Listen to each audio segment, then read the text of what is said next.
I know a lot of people have already kind of doubted it or given up like any like hope of it really. It's like a dead end, I guess. Like I've heard a lot of people say. I disagree on that point. Hey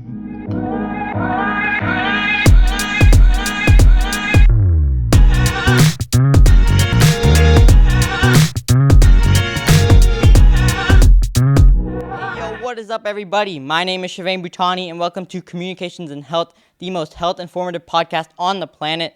Thanks for tuning in wherever you are. Make sure you go subscribe if you haven't already. Whether you're listening on Apple Podcasts, Google Podcasts, Spotify, we're on all those platforms, so make sure you leave that 5-star rating. If you haven't seen the first episode already, make sure you go check the link in bio. It is on the rising insulin prices in our country with special guest Indira Moderetti. But for today's episode, this is the second episode on the podcast, by the way, and we are going to be joined with a new special guest. Her name is Meghana. Hi, I'm Meghana. I am a recent graduate from USC with a degree in health promotion and disease prevention studies and a minor in health innovation. And I am currently pursuing a master's in integrated design, business, and technology. And I just started a job in management consulting. So today I'm going to be talking you through my journey through all of those different fields and basically how they come together and what that really means for the future of medicine. Thank you for being on the show, Meghana, and let's get into it. We're going to be talking about artificial intelligence and health. But first, some background info. Like, when you were growing up, what were your, career goals, I guess? So around third or fourth grade, that is when I realized that I want to go to medical school. I want to become a doctor. And there were three main reasons for that. So one was that I wanted to have a job that had to do with the medical sciences and helping people. Two, I wanted to have autonomy in whatever job I was doing, meaning that I wanted to be making a lot of the decisions that were going to impact my work. I didn't really want to be answering to other people. I wanted to be doing a lot of that learning through every single patient on my own. And then the third reason was patient interaction. And that is something that I fell in love with when I was more in high school and in college. So just through volunteering, research, in those type of settings is where I found that last reason. So those are the three big things that kind of guided my desire to become a doctor in the first place. But a lot has changed since then, and we will get into that. So you said you wanted to be a doctor even before high school, right? Yes, that's correct. So did you, take particular courses in high school, or, what extracurriculars did you do to, gear yourselves toward that doctor route? Okay, so one big thing about the field of medicine that was very attractive to me is the area of preventive medicine and public health. So a lot of my education was kind of guided by those interests. So classes wise, I just took the basic, bio honors, AP bio, AP chem, chem honors, physics honors, because a lot of that really helps you on the pre-med path when you are in college. And then extracurricular wise, I'd say there was one big thing that I did. So I basically started a nonprofit organization called Artists for Hope when I was a freshman in high school. And basically, I'm very passionate about art, and that's something we're also going to get into later on. But I would basically sell my art and use that money to do health promotion projects, like both locally in the Bay Area and in India as well. Basically, that is what attracted me to the field of public health, making a difference at the grassroots level. So kind of just participating in that activity mainly is what kind of guided me.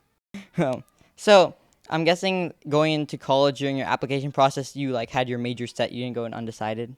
Yeah, no, so I did actually apply directly to the health promotion and disease prevention major at USC. That was my number one choice because I did want an undergraduate program that had a public health and preventive medicine emphasis, because that did line up with a lot of the work that I did with my nonprofit. And that was something that I did want to carry with me when I became a doctor, which I didn't end up doing. But it is something that I will carry with me even in the career path that I have chosen. So, yeah. Did your mindset about med school or becoming a doctor change through college, or was it right at the end? So it was kind of towards the latter half of college. So I actually ended up doing a minor called health innovation, and that's basically an interdisciplinary minor kind of combining health, design, technology, business, and innovation. And that was basically what kind of opened my mind to the possibility that, hey, like I can go into the field of medicine, maybe not necessarily as a doctor, but there are other roles that you can play that kind of line up with more of who I am as a person.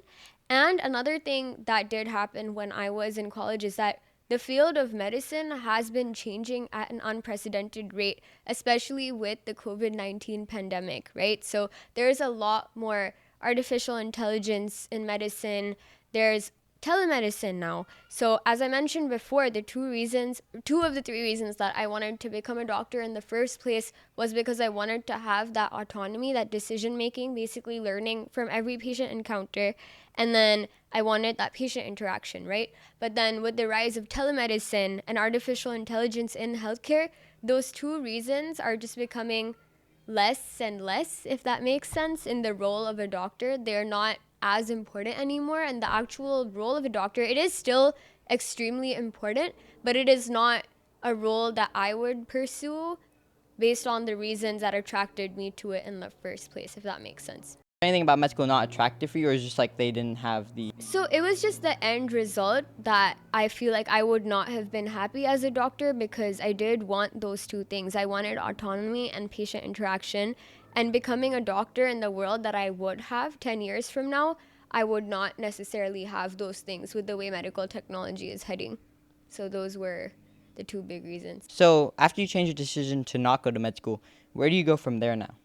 So I'm still kind of figuring that out, to be completely honest. What I do know is that I am a person that is very creative, I would like to say, and I want that to be a very crucial part of the job that I do decide to do. So, certain areas that are really attractive to me that I am learning more about right now would be artificial reality, virtual reality, artificial intelligence. So, all of those things are playing a really big role, surprisingly, in the future of medical technology and therapeutics. And I do want to learn more about that. And so, I still do want to be in the field of medicine, but I want to be in that group of individuals that's kind of creating these technologies and thinking of new ways, like how can I use this to help patients, right? And I want to be able to kind of be on a team that creates products that can help hundreds of patients rather than just one at a time, if that makes sense. Both are very, very important, right?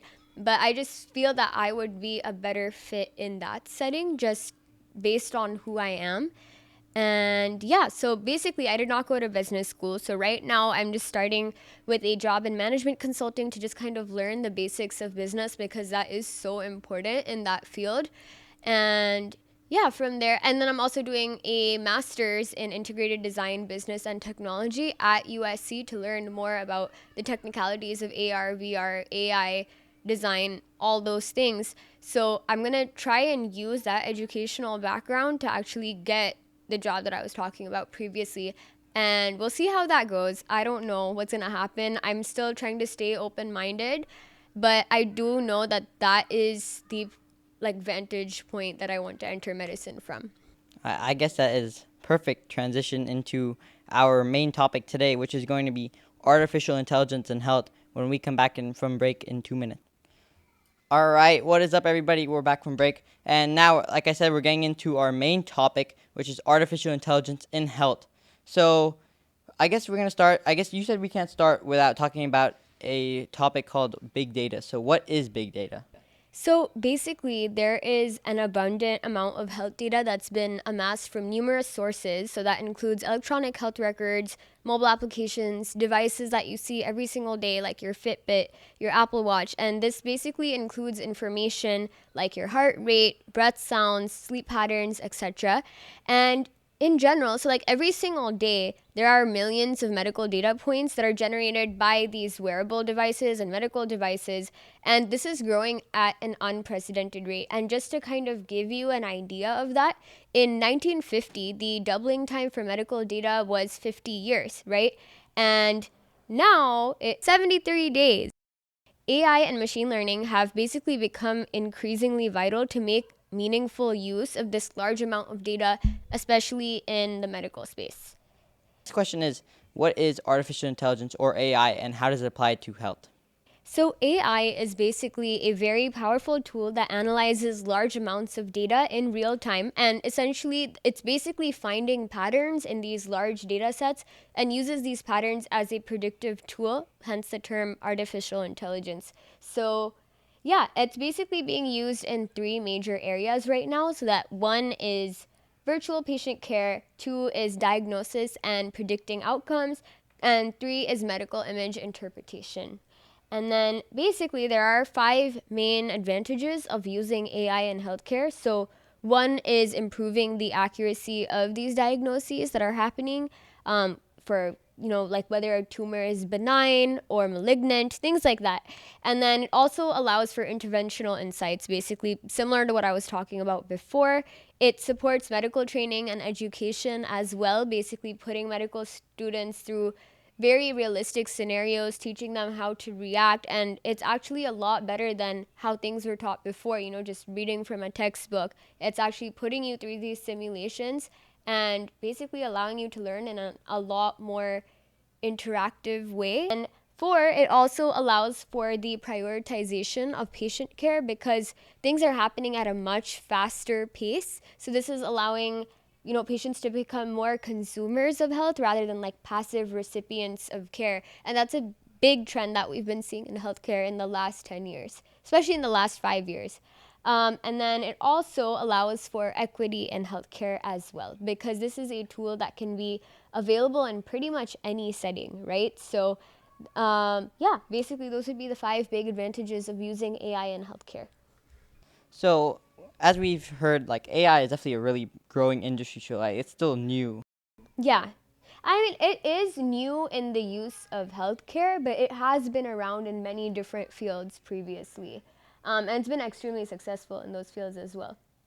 Do you think it'll expand more as we go on, or do you think because like it's such a broad topic, but I know a lot of people have already kind of doubted it or given up like any like hope of it really. It's like a dead end, I guess. Like I've heard a lot of people say. Okay. Well, I respectfully disagree. I think it has a lot of untapped potential. Like one example is that there was a study done by Google. I don't remember exactly when, but basically they were able to use an AI algorithm to go through a data set of benign and malignant tumors, and basically, the AI tool was able to diagnose it with, I believe, 96% accuracy, whereas radiologists in the status quo, basically what the situation is right now, were only able to diagnose it with 90% accuracy, right? So I feel that it has a vast amount of potential in the future, and it's actually going to improve patient care a lot. So I disagree on that point. So, what is basically the biggest obstacle for AI in healthcare? So, as I mentioned before, AI is a tool that works with large amounts of data, right? So, the more data you have, the more accurate a tool is. So, the only thing that is really stopping us, actually, I would say the biggest thing that is stopping the advancement of AI in healthcare is the availability of that data, right? And that is where companies like management consulting companies, tech consulting companies, that's where they come in. There's actually been a lot of projects that are being done by these companies to kind of create these big collaborative data sets from hospitals all across the world. And obviously, that is a process that is going to take time, but as these data sets are built, that is going to allow for the application of AI across different sects of healthcare, cardiology, nephrology, oncology, all those different things. It is the availability of those data sets. And then one other minor issue is, the privacy and security of data, but there has been rapid advancements in, technologies dealing with the encryption of that data. So that is something that is improving steadily as well. Thank you, everyone, for joining us on today's episode of the podcast. Thank you for being on the show today, Meghna, and for talking about and educating everyone on artificial intelligence in health. Make sure you tune in every Tuesdays and Thursdays where we will educate you on everything health. Make sure you go subscribe and leave that 5-star rating. And thank you for watching Communications and Health. Until next time, peace.